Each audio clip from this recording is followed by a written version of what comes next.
Ok. Hemos titulado a este sermón La santidad de Dios y nuestra respuesta a ella. La santidad de Dios y nuestra respuesta a ella.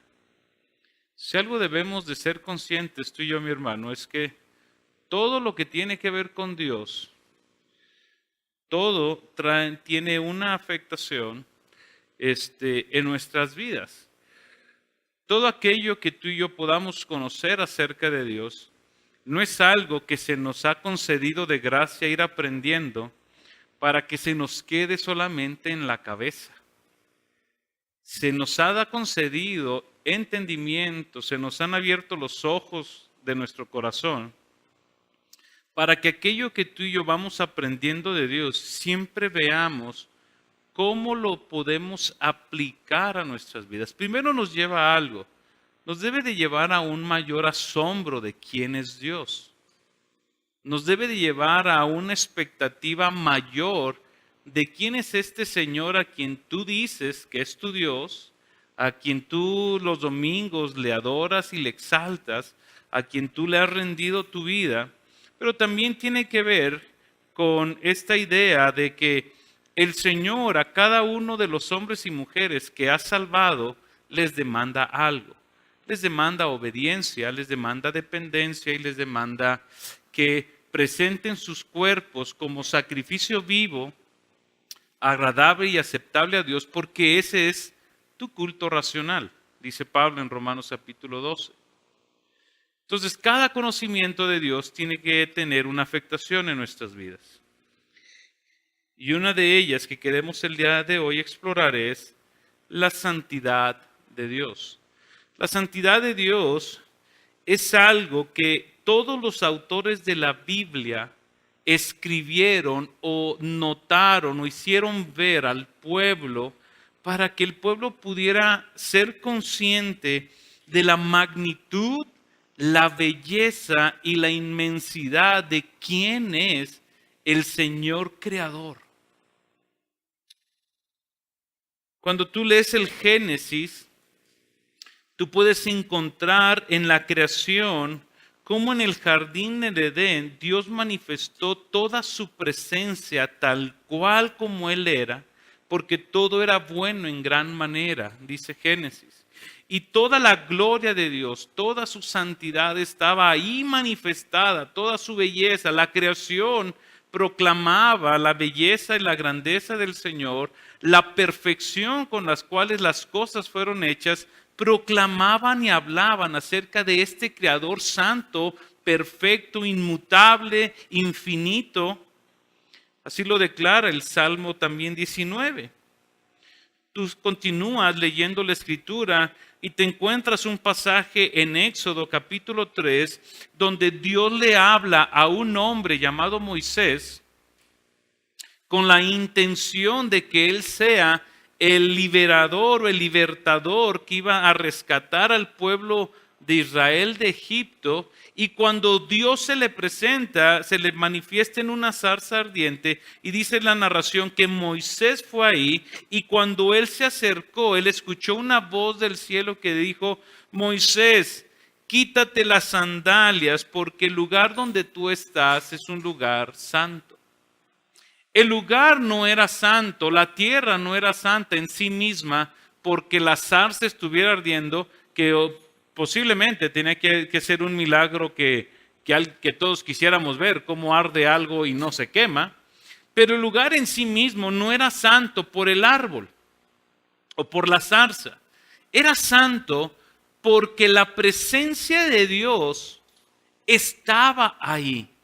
Eso es lo que hacía que ese lugar fuera algo temible para Moisés.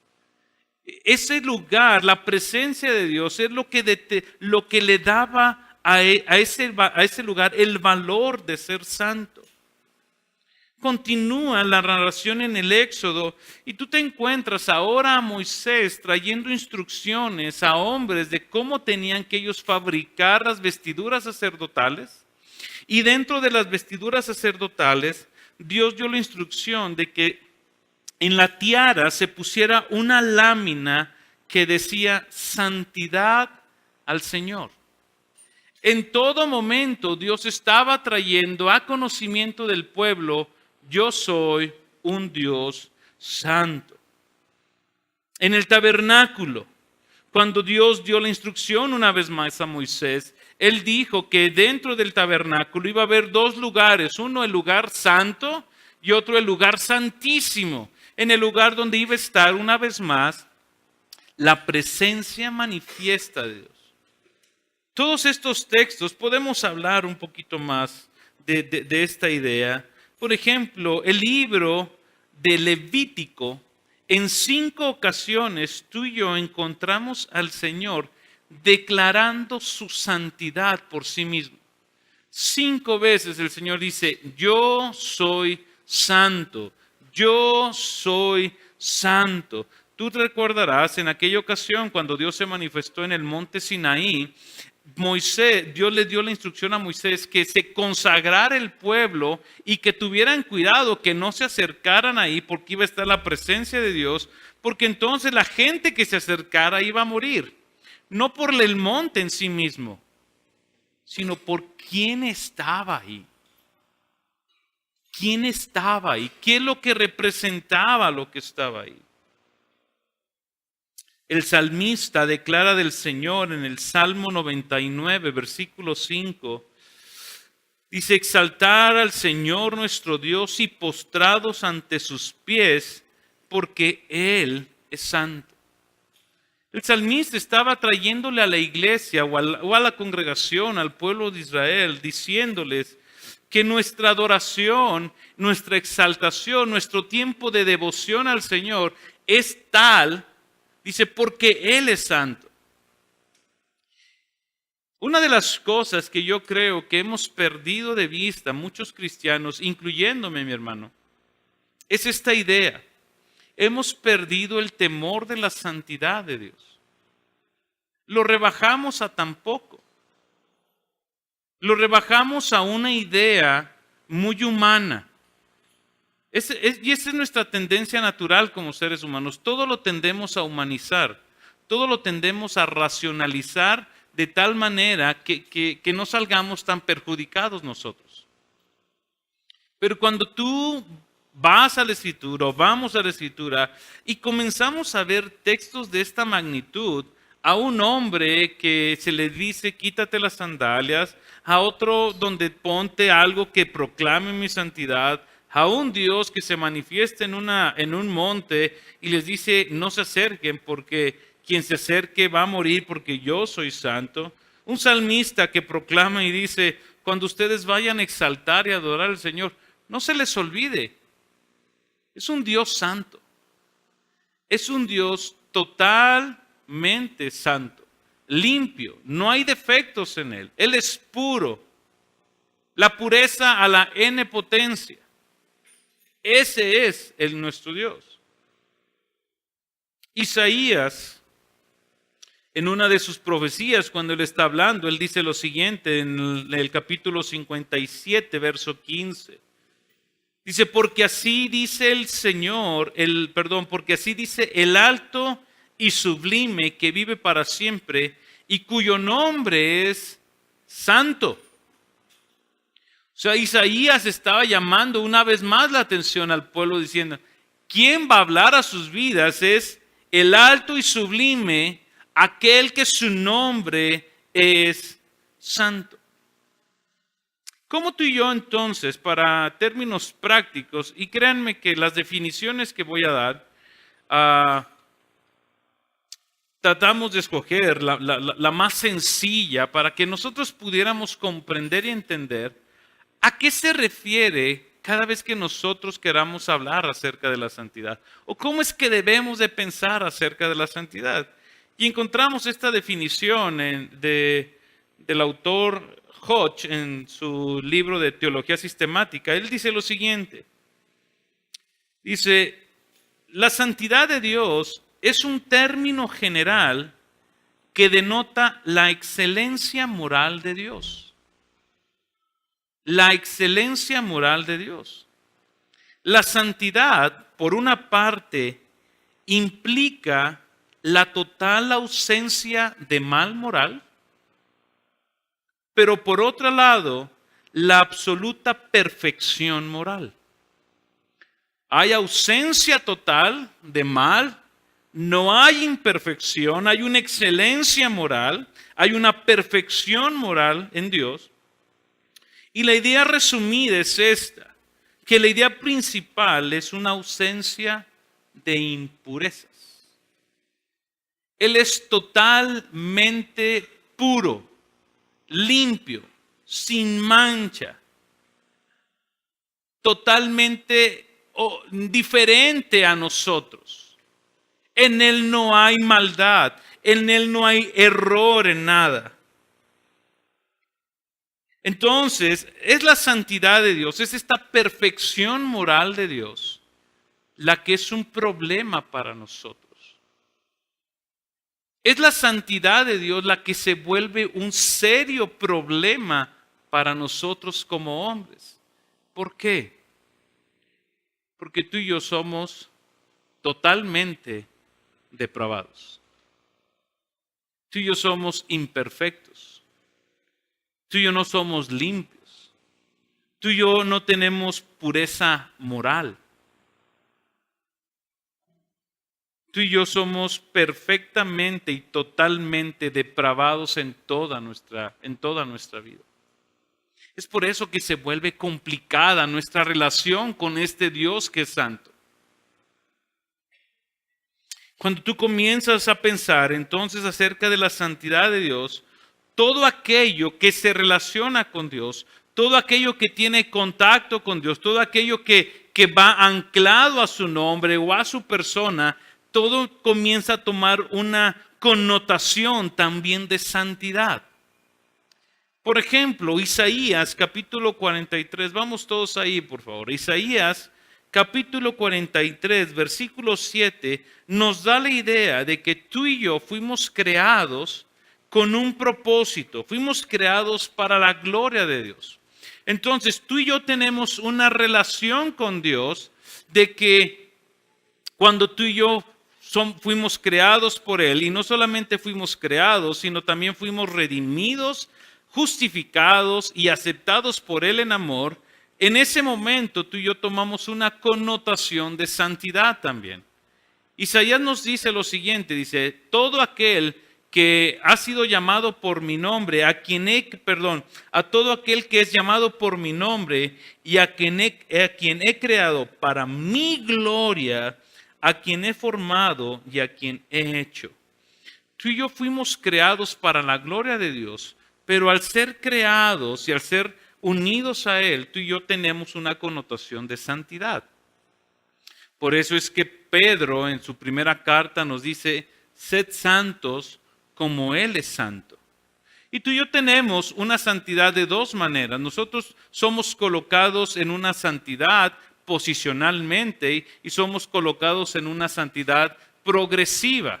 Cada vez cuando tú fuiste unido a Cristo en fe y en arrepentimiento a Él y Cristo vino y hizo morada en tu vida, tú eres declarado santo por Dios, santo posicionalmente. Tú no hiciste nada, Dios te declaró santo, pero también te colocó en una posición de santidad progresiva, que no es el tema del día de hoy. Pero quiero que veamos cómo al relacionarnos con Dios tiene que ver su santidad. Salmo 77, verso 13.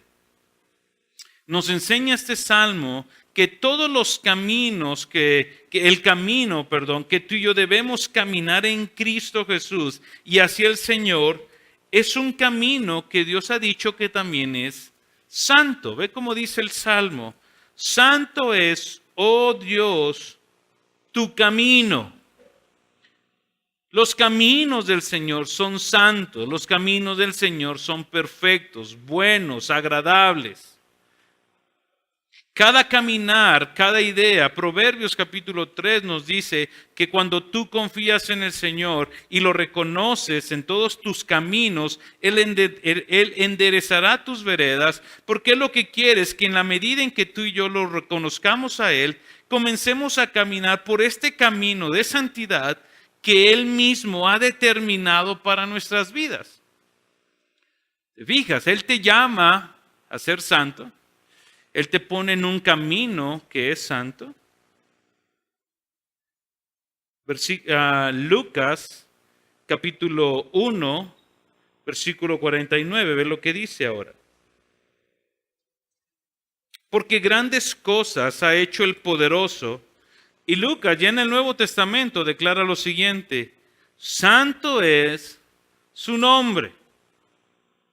Santo es su nombre. Por eso, cuando tú lees los 10 mandamientos, uno de ellos es: no usarás el nombre de Dios en vano, ¿verdad? No lo utilizarás y no el nombre de Dios, ni jurarás en vano. ¿Por qué? Porque su nombre es santo. Su nombre no tiene imperfección. Él es una persona limpia, una excelencia moral la que tiene Dios. Y así podemos continuar viendo muchas cosas. De hecho, cuando tú ves, y esto es algo que quiero también grabar en su corazón, vamos a Éxodo capítulo 31.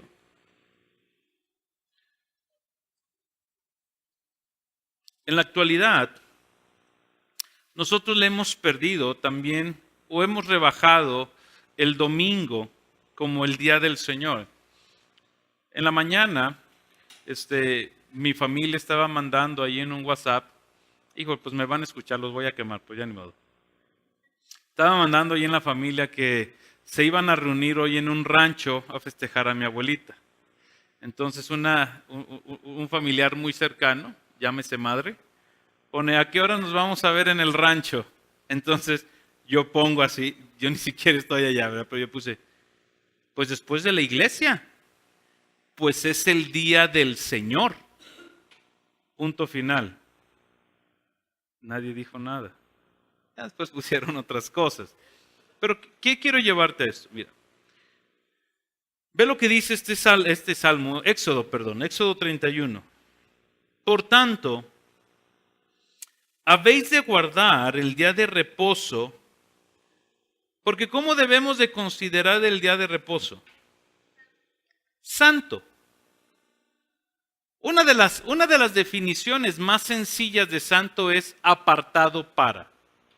Apartado para Dios. Esto es santo, ¿verdad? En el templo, en el tabernáculo, eran los utensilios santos. ¿Por qué? Porque eran utensilios apartados para el Señor. No se usaban para otra cosa. Ok, el domingo para nosotros, ¿verdad? Que celebramos nuestro culto los domingos o que nos reunimos el domingo para alabar al Señor, para escuchar su palabra. ¿Cómo deberíamos de considerar nosotros este día? Santo. ¿Qué significa que para nosotros este día sea santo? ¿Apartado para quién? Para el Señor. Pero nosotros hemos diluido tanto la santidad de Dios a tal punto que diluimos cualquier cosa que para Él es santo. El Señor hizo este día para Él. Conozco iglesias allá en Aguascalientes. Pues yo creo que aquí también debe de haber algunas denominaciones. Iglesias con servicios de 4, 5 horas, donde se reúnen en la mañana, tienen escuela bíblica, después tienen servicio, después tienen comunión y en la tarde vuelven a tener otro servicio. Y tú ves a la gente ahí sirviendo, ¿verdad? Y teniendo comunión con el Señor y comunión con los hermanos. Nosotros somos una iglesia de 2 horas. Y no estoy diciendo que el próximo domingo vamos a hacer una iglesia de un servicio de 4 o 5 horas. Pero lo que quiero llevarte es como la comprensión o el entendimiento de este es el día del Señor. Yo sé que para muchos de nosotros el domingo es que es el único día que descanso. Pero sí, pero es el único día que el Señor dijo, considéralo como santo para mí. ¿Acaso el Señor se equivocó y dijo, bueno, 7 días trabajarás y en el último lo dedicarás para mí? 6 días, ¿verdad? Ya le agregué yo. Pues invento palabras que no agregue días. Me explico. El día tiene que ver con el Señor. Él es santo. Y hay una historia que quiero que veamos en Levítico, capítulo 10.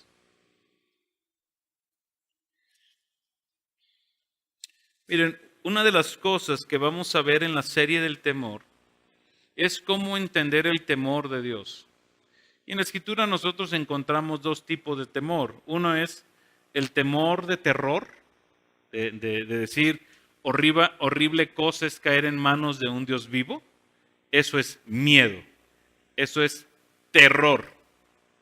Y la otra es un temor reverencial, un temor donde comprendemos y entendemos quién es Él y por tal motivo respondemos en gratitud y en amor en una vida de obediencia, de adoración, de santidad, porque le amamos a Él.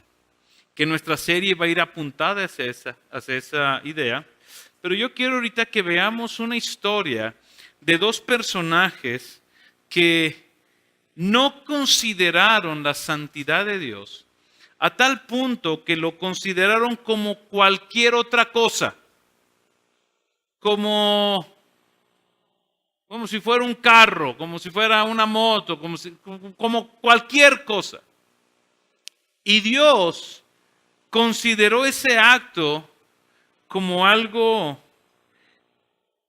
tan grotesco que terminó con la vida de esos dos hombres. Levítico capítulo 10. El contexto de nuestro pasaje que vamos a leer es el siguiente.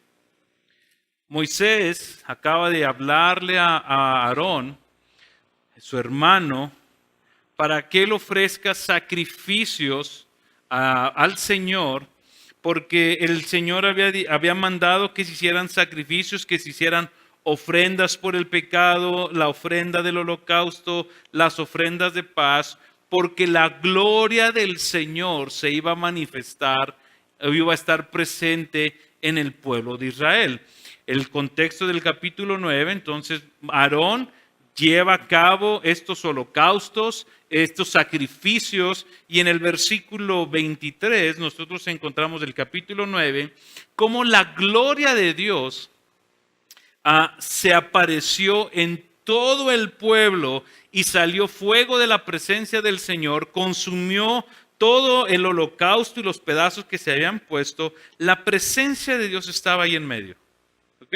Este es el contexto. Y ahora encontramos esta historia, versículo 1 del capítulo 10. Nadab y Abiú, hijos de Aarón, tomaron sus respectivos incensarios y después de poner fuego en ellos y echar incienso sobre él, ofrecieron delante del Señor fuego extraño que él no les había ordenado. Y de la presencia del Señor salió un fuego que los consumió y murieron delante del Señor. Entonces Moisés dijo a Aarón: esto es lo que el Señor habló diciendo: como santo seré tratado por los que se acercan a mí, y en presencia de todo el pueblo seré honrado. Y Aarón, ¿qué dice? Guardó silencio. ¿Te imaginas la escena? Tus dos hijos muertos ahí. Tú casi queriéndote desgarrar por la muerte de tus dos hijos, y que llegue el profeta del Señor y te diga: como santo debe ser tratado el Señor. Si tú te vas a acercar a Él, debes considerarlo que Él es santo. Tú no puedes venir aquí, Aarón, como tus hijos, creyendo que puedes acercarte a Él como se te pega la gana. Y Aarón guardó silencio. Posiblemente tuvo su tiempo de duelo, posiblemente lloró, pero en el momento la santidad de Dios pesó tanto que muy probablemente el dolor de la pérdida de los hijos fue tan pequeña con relación a la ofensa que se le había causado a la santidad de Dios. La santidad de Dios, mi hermano, es el único atributo del carácter de Dios que lo vemos elevado a la tercera potencia. Es el único atributo que tú encuentras que tanto en Isaías como en Apocalipsis encuentras a serafines diciendo: Santo, Santo, Santo, Santo es el Señor. Y esto nos debe de traer, esta historia de estos dos hombres, nos deben de traer a memoria y a consideración, mi hermano, que tú y yo servimos a un Dios que es 3 veces santo. Cada vez que tú das la bienvenida, cada vez que tú das los sobres, cada vez que yo me pongo aquí para predicar, cada vez que ellos vienen a tocar los instrumentos, los muchachos que están en el sonido, todos hacemos y servimos a un Dios que es 3 veces santo. Cuando tú vienes a adorar a un Dios que es 3 veces santo. ¿Se fijan cómo? Ok, me voy a guardar ese comentario. Cantamos a un Dios que es 3 veces santo. Predicamos de un Dios que es 3 veces santo. Por tal motivo, no podemos tú y yo perder el temor de la santidad de Dios. Porque cuando tú y yo perdemos el temor de la santidad de Dios, tendemos a actuar como Nadab y Abiú. Vemos a un Dios que a veces ni siquiera es una vez santo para nosotros. No consideramos su santidad.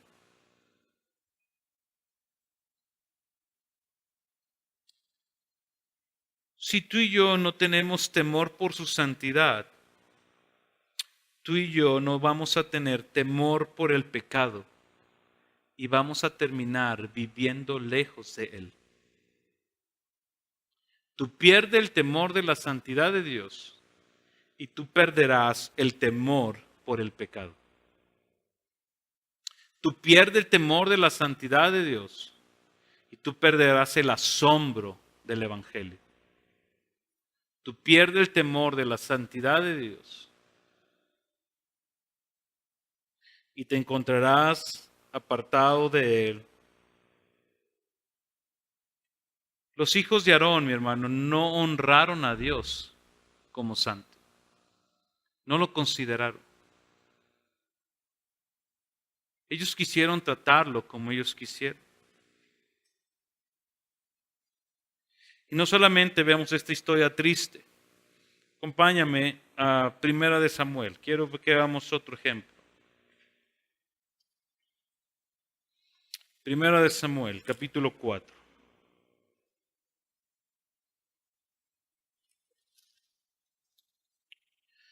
El contexto de nuestro pasaje que vamos a leer es el siguiente. Samuel ha sido llamado por el Señor para servirle como su profeta porque Elí ya era un hombre anciano y los dos hijos de Elí, tanto Ofni como Fines, el pueblo no los quería para que se quedaran en su lugar.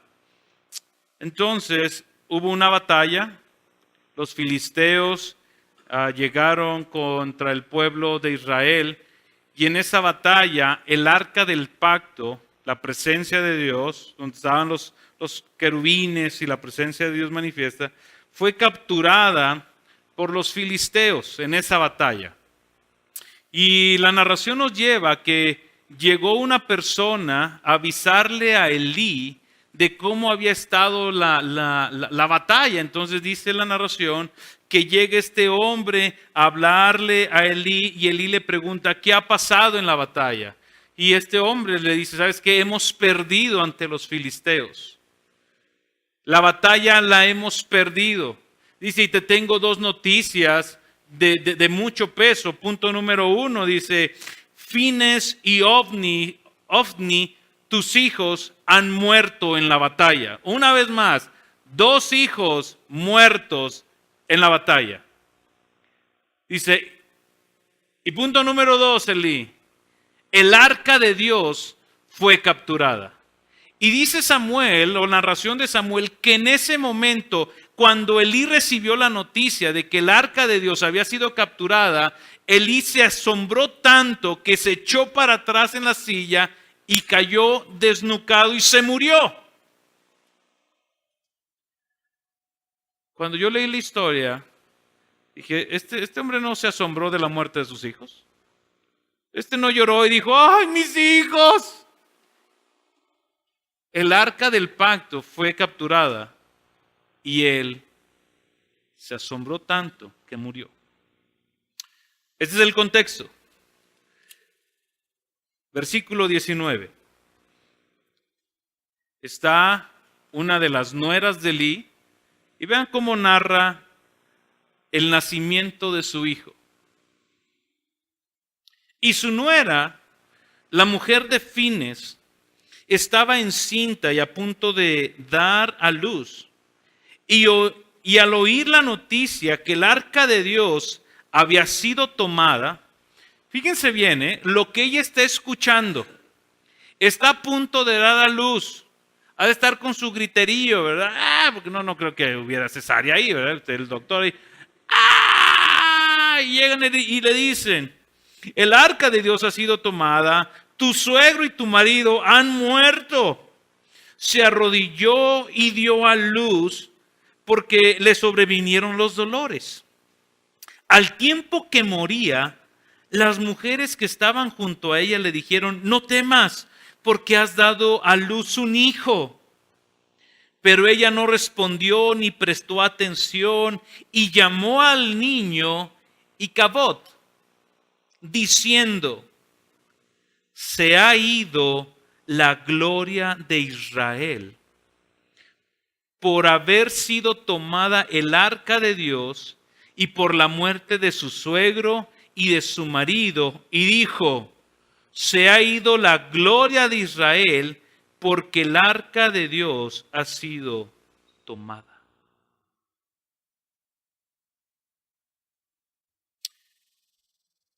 ¿Cuántas de ustedes dando a luz podrían estar pensando en otra cosa?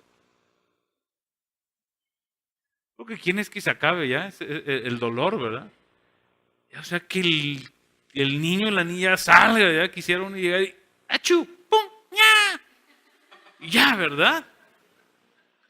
Pero piensa en esta historia. Está la mujer embarazada. Va a dar a luz. Y lo que más le importa es en dónde está la presencia de Dios. ¿En dónde está la presencia de Dios? ¿Saben qué se nos hace a nosotros así como algo wow? Que a nuestros tiempos somos muy compasivos. Ay, pues es que es mi hijo. Es el terruño de mi corazón, ¿verdad? Pues es mi pequeño. Y no estoy minimizando, yo también tengo hijos, créanme. No estoy minimizando la vida de nuestros hijos. Lo que quiero es elevar lo que esta gente o cómo esta gente consideraba la presencia de Dios en su vida. A tal punto que un hombre se muere más porque la presencia de Dios no está que por la muerte de sus dos hijos. Le duele más eso, que la presencia de Dios no esté, a que sus dos hijos estén muertos. A que una mujer que va a dar a luz, que está contenta, ¿verdad? Por el nacimiento de su hijo, está más preocupada porque la gloria de Dios no está en el pueblo. Y que cada vez que iba a voltear a ver a su hijo le iba a decir, ¡Icabod! La gloria de Dios no está, todos los días se lo iba a recordar. La presencia de Dios fue capturada por los filisteos. 20 años. 7 con los filisteos. Después se fue a otra ciudad. La recuperó David cuando era rey. Y Saúl reinó 40 años. Icabod. Un pueblo que vivió sin la presencia y la santidad de Dios. Una mujer y un pueblo que cada vez que veía a Icabod se recordaban, Dios no está con nosotros.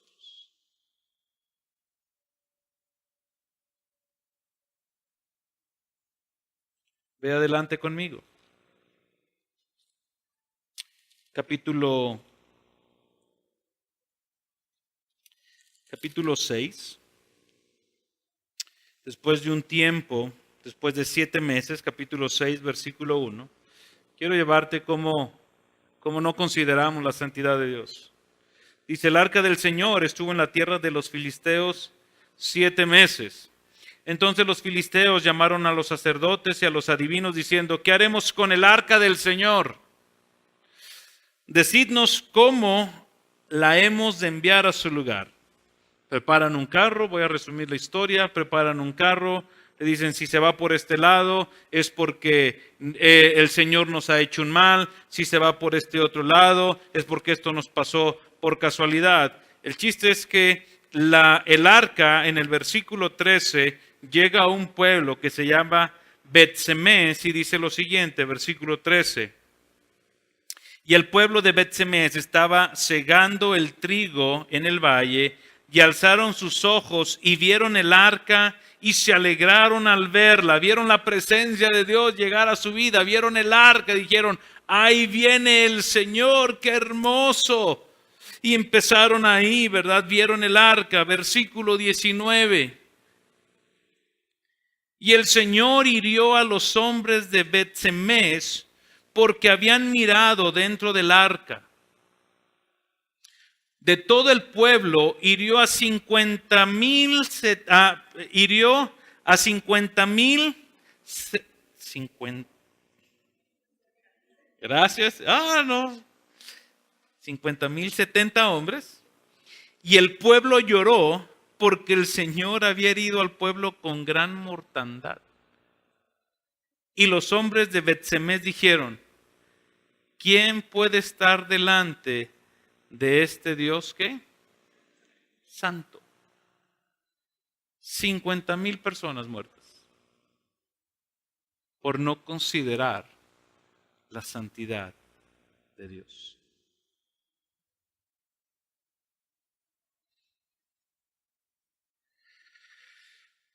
Un pasaje más. Vamos a Isaías. Isaías capítulo 6. Aquí es donde nos vamos a centrar un poquito más. Isaías capítulo 6, versículos del 1 al 7. En el año de la muerte del rey Usías vi yo al Señor sentado sobre un trono alto y sublime, y la orla de su manto llenaba el templo. Por encima de él había serafines, cada uno tenía 6 alas, con 2 cubrían sus rostros, con 2 cubrían sus pies, y con 2 volaban. Y el uno al otro daban voces diciendo, Santo, Santo, Santo es el Señor de los ejércitos, llena está toda la tierra de su gloria. Y se estremecieron los cimientos de los umbrales a la voz del que clamaba, y la casa se llenó de humo. Entonces dije, ay de mí, porque perdido estoy, pues soy hombre de labios inmundos, y en medio de un pueblo de labios inmundos habito. Porque han visto mis ojos al rey, el Señor de los ejércitos. Entonces voló hacia mí uno de los serafines, con un carbón encendido en su mano, que había tomado del altar con las tenazas. Y con él tocó mi boca y dijo, he aquí esto ha tocado tus labios, y es quitada tu iniquidad y perdonado tu pecado. 7, hasta ahí. He aquí esto ha tocado tus labios, y es quitada tu iniquidad y perdonado tu pecado. Isaías comienza a narrarnos una de las visiones más gloriosas que tanto él como Ezequiel, como el apóstol Pablo y como el apóstol Juan pudieron tener acerca de la santidad de Dios. Y algo que nos llama o que llama la atención en este pasaje es el contexto en el que Isaías está escribiendo. Isaías está escribiendo en el versículo 1, dice, en el año de la muerte del rey Usías. El rey Usías, si tú lees su historia en Crónicas, creo que está en el capítulo 26, Crónicas nos narra que Usías era un rey que temía al Señor. Era un buen rey. Era un rey que el pueblo lo admiraba porque fue un rey que construyó al ejército, lo equipó con armamento, levantó en las murallas armas, ¿verdad?, para combatir en la guerra. Dice Crónicas que a Usías fue un rey que Dios lo favoreció mucho. Entonces el pueblo estaba contento con este rey. El pueblo estaba a gusto con este rey, porque si tú lees la historia de los reyes de tanto de Jerusalén como de Israel, te encontrarás reyes que dicen, e hizo lo malo delante del Señor. Y después otro, e hizo lo bueno delante del Señor. Usías era uno de esos hombres. Un hombre que hizo bien delante del Señor. ¿Hasta qué punto? Llegó un momento donde dice Crónicas que Usías se fortaleció tanto, llegó a ser tanto su poder, llegó a ser tanta la fama de este hombre que se llenó de orgullo. Y llenándose de orgullo se olvidó del Señor. Y dice que entonces con este orgullo él fue y tomó el incensario, llegó al templo y quiso él ofrecer el incienso, y los sacerdotes, más de 80 sacerdotes, 80 o 85 creo, van y lo reprenden y le dicen, Usías, tú no debes de hacer esto. Pero Usías se pone tan orgulloso que lo hace, presenta el incienso y dice el texto que en ese momento se llenó de lepra. La lepra le cubrió la cara y lo tuvieron que sacar así del templo porque estaba contaminando el templo santo. Terminó exiliado, viviendo solo por la lepra. Cuando el pueblo estaba contemplando un reinado de 50 y tantos años, un buen rey, Usías escribe y les dice, en el año en que el rey Usías murió, yo vi a otro rey verdadero. Yo vi realmente a un buen rey, del cual decían los serafines, santo, santo, santo. Este es el contexto histórico. Del versículo 1 al versículo 4, Isaías comienza a describirnos, mi hermano, cómo fue su experiencia al ver la santidad de Dios. Y comienza diciéndonos que había serafines con 6 alas y que con 2 cubrían sus rostros y con 2 cubrían sus pies y con 2 volaban. ¿A qué te suena esto? Con 2 cubrían sus rostros. A mí se me viene esto a la mente. Cuando tú lees la historia del papá de Sansón, dice que el ángel del Señor se le apareció y le dio la noticia de que de que iban a tener un hijo. Y después dice el texto que Manoa, creo que se llama, le dijo que se quedara con ellos. Él hizo unas maravillas ahí. Dice que hizo unas maravillas, y Manoa y su esposa estaban tan asombrados que llegó un momento donde la llama se levantó y ellos vieron cómo se alzó el ángel. Y Manoa dijo lo siguiente, le dijo a su esposa, vamos a morir porque acabamos de ver a Dios. ¿Y quién hay, qué hombre hay que vea a Dios y viva? Moisés le pasó lo mismo. Muéstrame tu gloria, Señor. Moisés, no te la puedo mostrar, porque ¿quién ha visto mi rostro y vivirá? Te mostraré mi bondad y te cubriré. Y Moisés se escondió en la peña, ¿se acuerdan? Ok, Moisés y Manoa, hombres pecadores como tú y yo, serafines, creados por Dios, que nunca han pecado. Ni ellos mismos se atreven a ver tanta majestad y tanta belleza. Con 12 cubren sus pies. Yo me acuerdo de Moisés.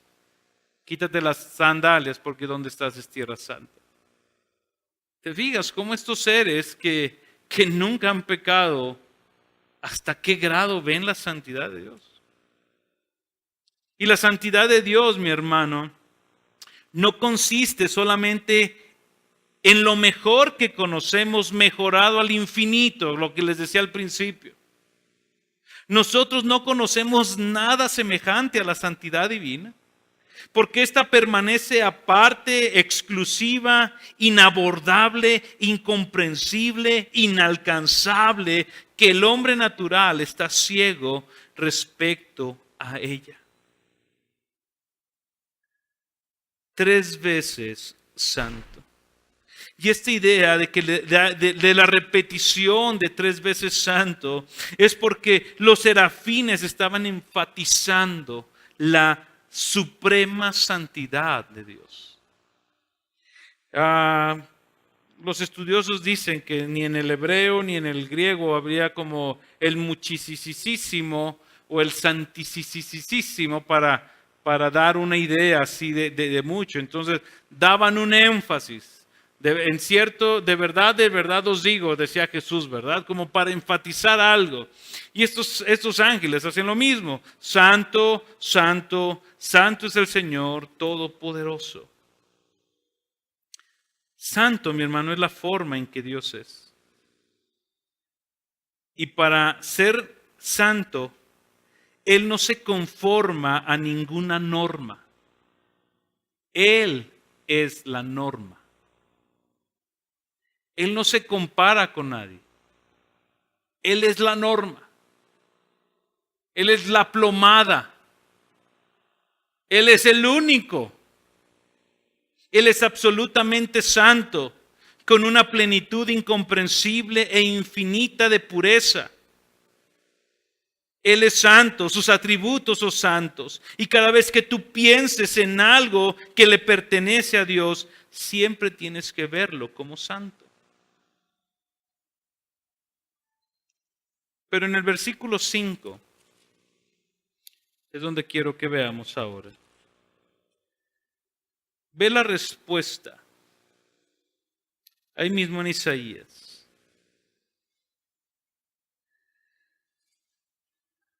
Versículo 4. Fíjate la proclamación de la santidad de Dios. Dice, y se estremecieron los cimientos de los umbrales a la voz del que clamaba y la casa se llenó de humo.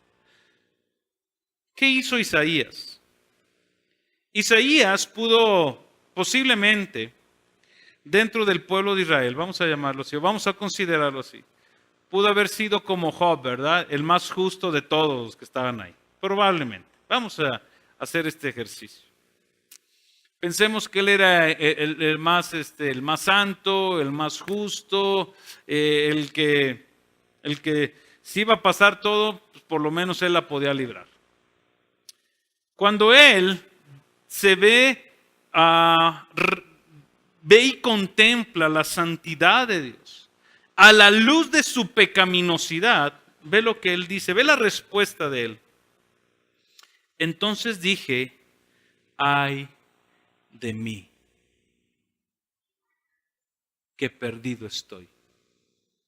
Otros textos dicen, ay de mí, me voy a morir, ay de mí, porque estoy muerto, ay de mí porque voy a ser destruido, ay de mí porque voy a ser aniquilado.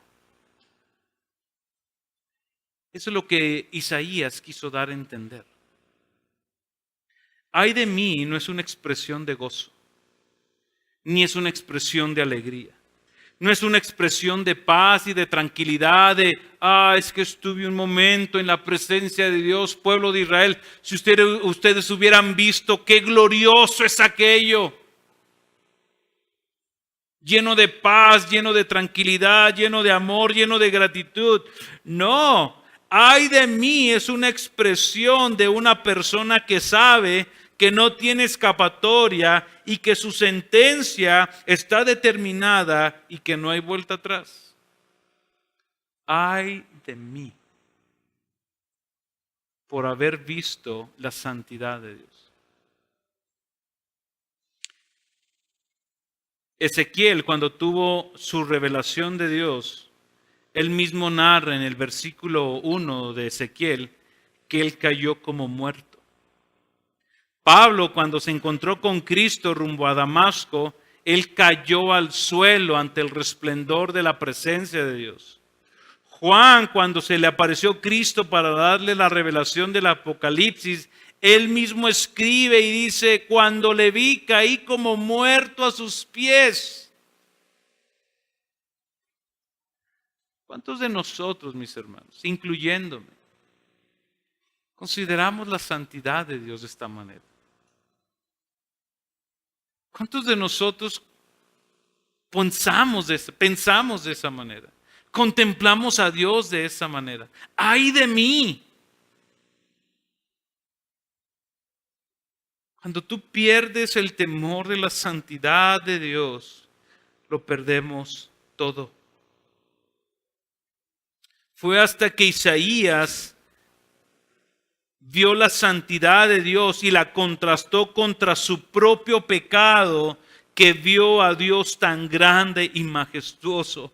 Porque es el pecado, mi hermano, lo que hace que la santidad de Dios sea un peligro para nosotros. Es un peligro la santidad de Dios a causa de nuestro pecado.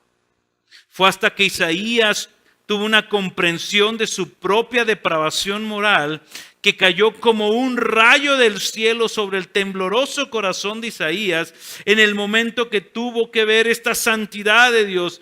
Vio hasta que se comparó él con Dios y vio su pecaminosidad, que dijo, ay de mí. Ay de mí. Tú y yo hemos aprendido a convivir con la falta de santidad y hemos llegado a mirarla como la cosa más natural del mundo.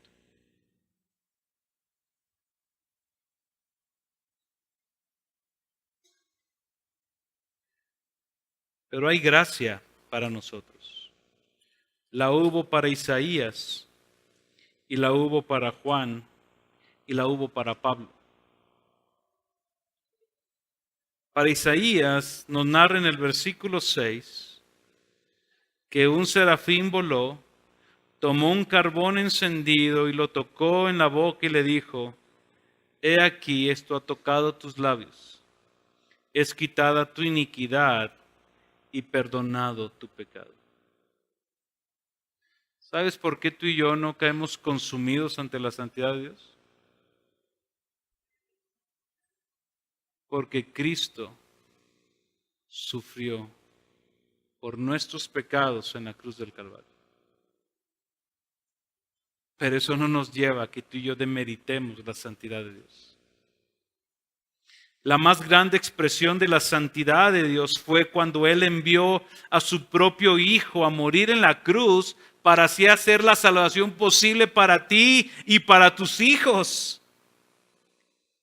Cristo pagó el precio más elevado que uno podría imaginar para satisfacer la absoluta santidad de Dios. Cristo voluntariamente llevó tus pecados y mis pecados en una muerte expiatoria. ¿A qué grado es la santidad de Dios? Que envió a su Hijo a morir por pecadores. Lo leíamos ahorita, lo cantábamos ahorita. Con esto termino.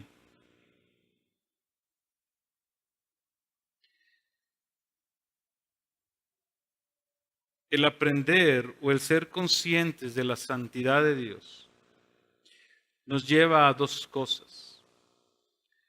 La primera es a contemplarlo a Él como Él quiere ser contemplado. Tú y yo no podemos humanizar a Dios. Tú y yo no podemos a rebajarlo a algo que no es, con tal de hacerlo aceptable a nosotros. Y la segunda cosa que demanda esto es que su santidad demanda de nosotros santidad. Su santidad demanda de nosotros santidad. Primera de Pedro, capítulo 1, versículo 14, y con eso terminamos. Como hijos obedientes, para que nos diga Juan hijos, significa que Él es nuestro Padre, ¿verdad? Y Él está apelando a algo. ¿Como hijos qué? Obedientes. Como hijos obedientes, no os conforméis a los deseos que antes tenías en vuestra ignorancia, sino que así como aquel que os llamó es santo, sed santo vosotros en toda vuestra manera de vivir, porque escrito está, sed santos porque yo soy santo. Nuestra santidad demanda obediencia al Señor. Nuestra santidad demanda no conformarnos a que el día de mañana te despiertes y seas el mismo de hoy y no haya un cambio en tu vida, ni estés considerando a Dios para tu vida. Nuestra santidad o nuestro llamado a la santidad es el llamado más sublime y más satisfactorio que puedes encontrar en tu vida. Pedro nos está comunicando que así como aquel que dejó su gloria y fue y nos llamó y nos invitó y nos extendió sus brazos de amor es santo, así tú y yo seamos santos. Explora tu corazón. Pídele como al salmista que el Señor te dé un corazón limpio y puro. Arrepiéntete de todo pecado y abandona los pecados que el Señor ha estado hablando a tu vida.